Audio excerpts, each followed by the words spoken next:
Congress corporate ಸುವರ್ಣ ಕಲ್ಕುಂಟರವರ ದೂರಿನ ಮೇಲೆ ಸುಜಾತ ಹಂಡಿಯವರನ್ನ ಪೊಲೀಸರು ಬಂಧಿಸಿ ಅಮಾನವೀಯವಾಗಿ ನಡ್ಕೊಂಡಿದ್ದಾರೆ.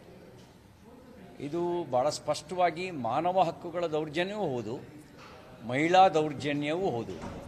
ಮಹಿಳಾ ದೌರ್ಜನ್ಯ ಮತ್ತು ಮಾನವ ಹಕ್ಕುಗಳ ದೌರ್ಜನ್ಯದ ಜೊತೆಗೆ ತನ್ನ ರಾಜಕೀಯ ಅಧಿಕಾರವನ್ನು ದುರ್ಬಳಕೆ ಮಾಡಿಕೊಂಡಿರ್ತಕ್ಕಂಥ ಕಾಂಗ್ರೆಸ್ನ ನೀತಿಯೂ ಕೂಡ ವ್ಯಕ್ತ ಆಗ್ತಾ ಇದೆ.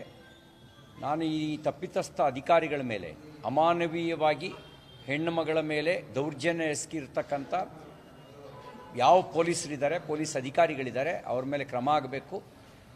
SIR ಅದು ಚುನಾವಣಾ ಆಯೋಗದ ನಿರ್ದೇಶನದ ಅನ್ವಯ BLO ಮ್ಯಾಪಿಂಗ್ ಮಾಡ್ತಾ ಇರೋದು.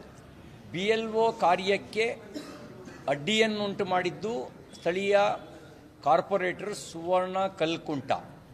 ಅದರ ಜೊತೆಗೆ ಯಾರು BLO ಪರವಾಗಿ ನಿಂತರು, ಮ್ಯಾಪಿಂಗ್ ಪರವಾಗಿ ನಿಂತರು, ಅವರು ನಿಂತಿರೋರ ಮೇಲೆ ಸುಳ್ಳು ಪೊಲೀಸ್ ಕೇಸ್ಗಳನ್ನು ಹಾಕಿ ಅವ್ರ ಮೇಲೆ ದೌರ್ಜನ್ಯ ನಡೆಸಿ ಒಂದು ಮಾನವೀಯ ಜಗತ್ತು ತಲೆ ತಗ್ಗಿಸುವಂತೆ ನಡ್ಕೊಂಡಿದ್ದಾರೆ.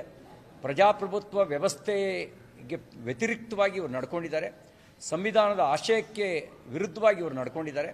ನಾನು ಆಗ್ರಹಿಸ್ತೇನೆ, ತಕ್ಷಣ ಮಹಿಳಾ ಆಯೋಗ ಸೋಮೋಟೋ ಕೇಸನ್ನ ದಾಖಲಿಸಬೇಕು, ವಿಚಾರಣೆ ನಡೆಸಬೇಕು.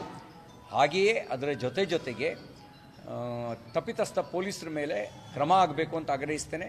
ಸುಳ್ಳು ದುಡ್ಡು ಕೊಟ್ಟಿರ್ತಕ್ಕಂಥ ಮತ್ತು BLO ಕಾರ್ಯಾಚರಣೆಗೆ ಅಡೆತಡೆ ಉಂಟು ಮಾಡಿರ್ತಕ್ಕಂಥ ಕಾಂಗ್ರೆಸ್ನ ಕಾರ್ಪೊರೇಟರು ಸುವರ್ಣ ಕಲ್ಕುಂಟ ಮೇಲೂ ಕೂಡ ಕ್ರಮ ಕೈಗೊಳ್ಳಬೇಕು ಅಂತ ನಾನು ಆಗ್ರಹಿಸ್ತೇನೆ. ಪೊಲೀಸರಿಗೆ ಕೇಳಕ್ಕೆ ಬಯಸ್ತೇನೆ, ನೀವು ಸುವರ್ಣ ಕಲ್ಕುಂಟ ಅಡಿಯಾಳರ ರೀತಿಯಲ್ಲಿ ವರ್ತನೆ ಮಾಡಿದ್ದೀರಿ, ಮಾನವೀಯ ಜಗತ್ತು ತಲೆ ತಗ್ಗಿಸುವ ರೀತಿಯಲ್ಲಿ ವರ್ತನೆ ಮಾಡಿದ್ದೀನಿ.